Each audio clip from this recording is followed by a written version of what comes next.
Hello, and welcome to Talkin' Tales, where we share stories about our animal companions, their unique personalities, their zany antics, and the heartbreak of saying goodbye.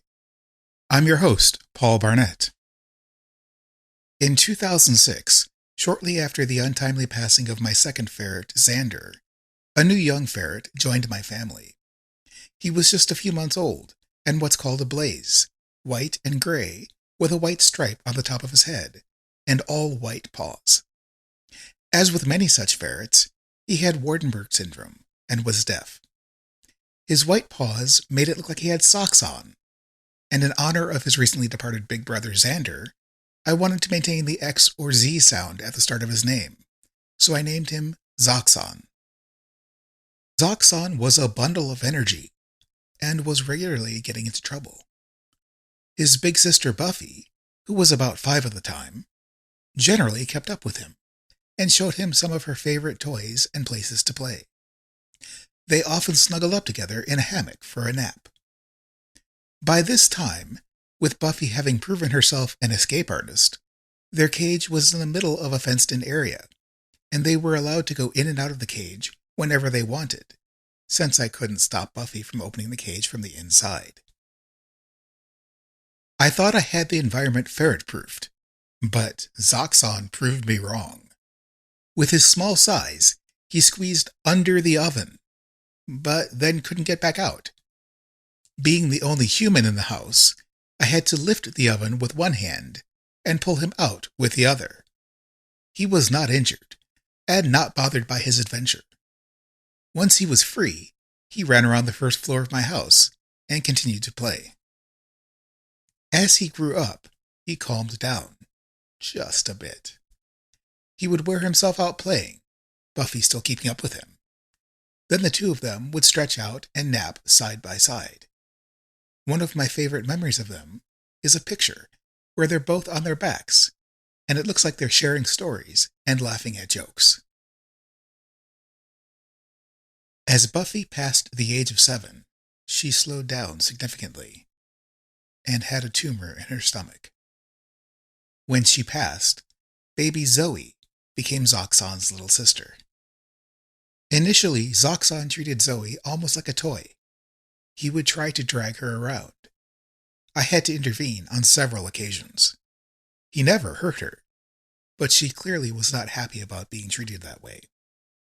As Zoe grew up, they became equals, and Zoxon stopped picking on her. Similar to what he did with Buffy, Zoxon and Zoe often shared a hammock. Zoxon was the first ferret to climb up onto my chest and fall asleep. He got along well with his canine brother Muppet, and his feline brothers Jazz and Tigger. One evening in March 2009, during playtime, Zoxon climbed onto Muppet's back, and Muppet wasn't bothered in the least. As Zoxon became a senior, he slowed down, but his appetite did not, and he put on a fair amount of weight. I wasn't as disciplined with my caretaking as I am now, so I didn't track their weights closely, but Zoxon was a big boy, of I'd guess 1,500 to 1,600 grams. He had a cute waddle as he moved around during playtime, not unlike his future baby brother, Ludo. On February 2nd, 2011, at about 6 years old, Zoxon passed away quietly in his sleep. He had no known health issues at the time.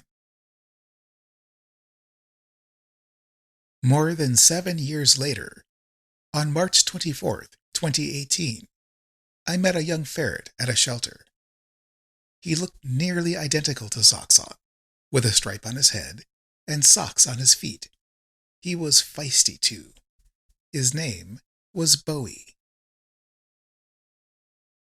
Bowie exhibited some of the same behaviors as Zoxon. He had endless amounts of energy and loved to play. He was also deaf, or so he led us to believe.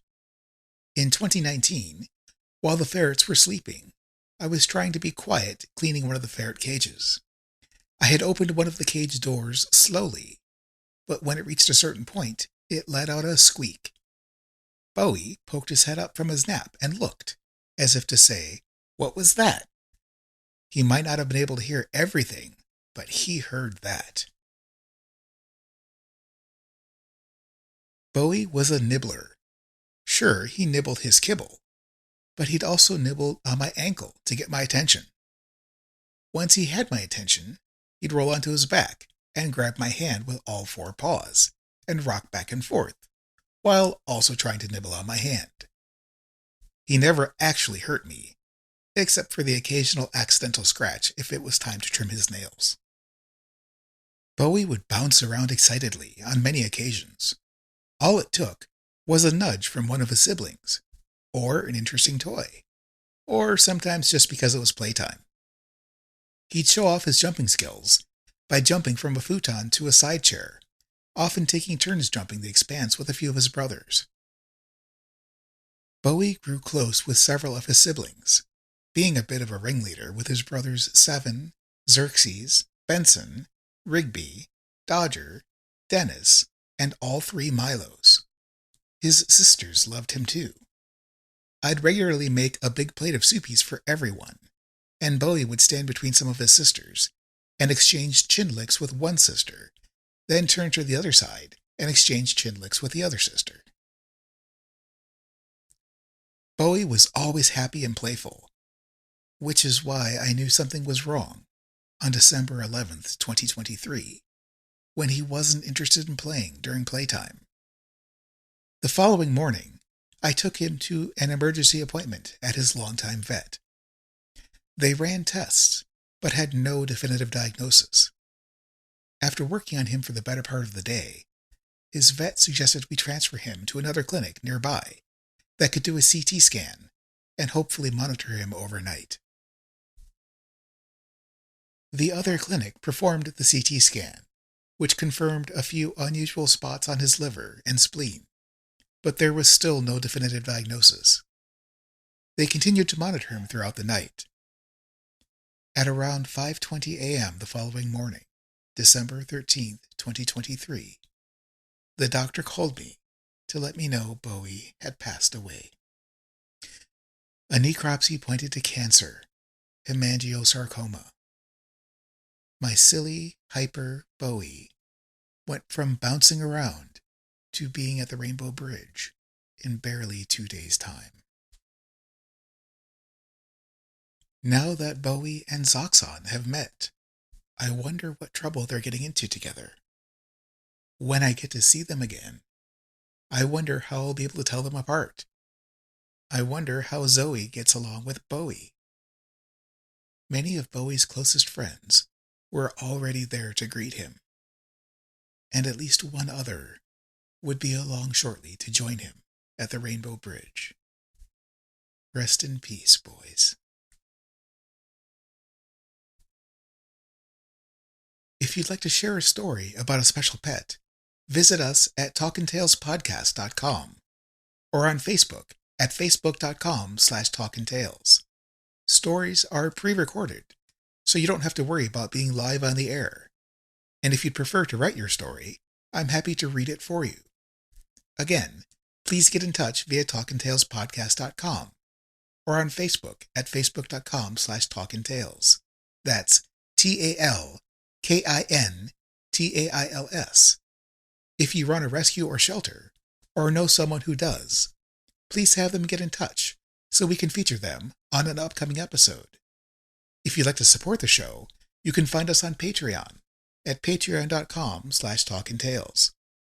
No matter what podcast app you choose, please take a moment to rate and review the show and share it with a friend. It helps us find new listeners, which means we can bring you more stories.